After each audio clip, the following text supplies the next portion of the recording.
What is up, everybody? Welcome back to a review of Brutal.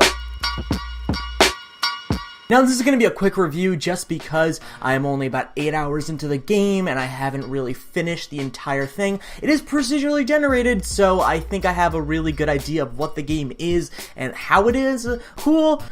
You probably know this game if you know anything about PlayStation. It's going to be a game coming out part of the Play package. It's something that PlayStation kind of does every year where they package a bunch of indie games together and you pre-order them and then they're kind of cheaper and you get a theme, and it's just really a cool deal, and it's a really cool spotlight for a lot of awesome, usually awesome, video games. And is Brutal awesome? Yeah, it's really, really fun. It's a game that is really inspired by ASCII art. I mean, it's clearly baked into the game in the gameplay sense and in the art style, and it makes for a very unique viewing. When you see Brutal, you know it's Brutal. And the art style isn't necessarily stunning, it isn't something that takes your breath away, but it is something that can be really cool to watch and play for a prolonged period of time. I think that that's what this game really needed to be. It needed to be something that when you play it, you're just visually satisfied in some way or another. Running around as this kind of black and white character in this black and white world, and then seeing pops of color in the elements, and squishing a bug or a person,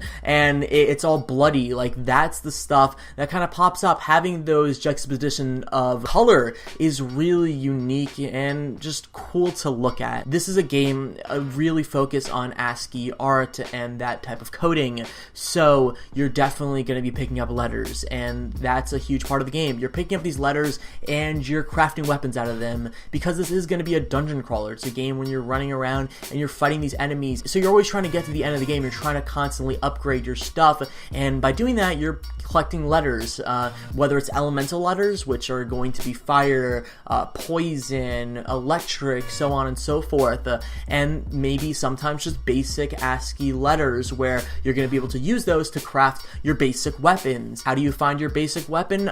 Booklets or whatever, or your crafting ledgers.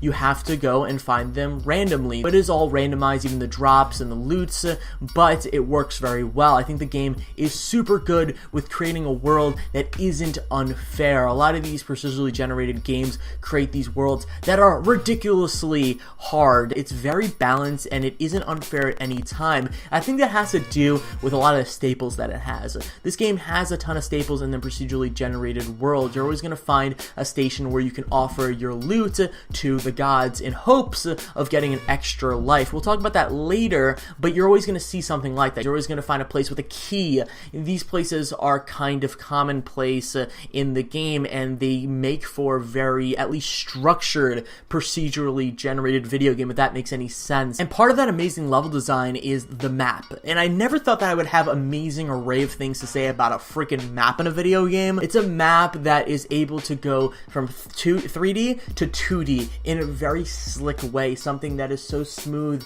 and elegant, and it allows you to see where you're going perfectly, allows you to see the layout of this map when you discover it. It's a really cool way to keep you organized. It also doesn't make this game easier, because this game is hard, and I think the game is hard, but it becomes unfair at points, right? There are points in the game where a certain mechanic doesn't work, and you die, and now you're done with the entire run, and it's because the mechanic isn't solid. I think in a game like this, you need to have solid mechanics, because if you don't, people are gonna get real mad when they die, and you need to be able to justify, like, hey, you know the mechanics, you know this, how this works, so you can't be mad at us. That's why Dark Souls works, that's why Spelunky works. The camera and the actual jumping mechanics don't work as well as they should be. I should be able to move and pivot the camera 360 degrees. I think that is something that is totally fair and that should be a thing. There have been so many times where I need to be able to see what I'm slicing at, and sure, the walls goes transparent and you're able to see kind of what's going on in front of you if the camera's in its way,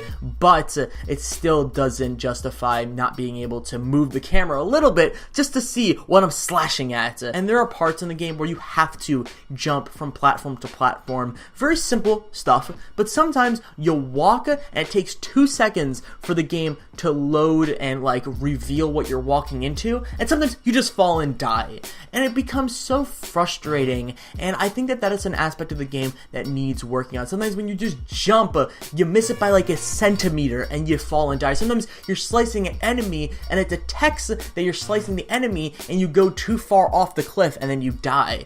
I've died more times falling in this game than I have actually being killed by an enemy. It's quite frustrating when you're playing a game and all you want to do is jump from one place to another and you can't do it. I think that the platforming needs to be more precise and less floaty, and I think they really need to fix some of the mechanics with moving the camera because it becomes so frustrating. There's two currencies in this game. There's a pure loot-based system, and then there's XP. XP is awesome because you're able to upgrade it and you have a skill tree, and that's great. There could be a little bit more skill stuff, but hey, it's fine, it works, it's serviceable.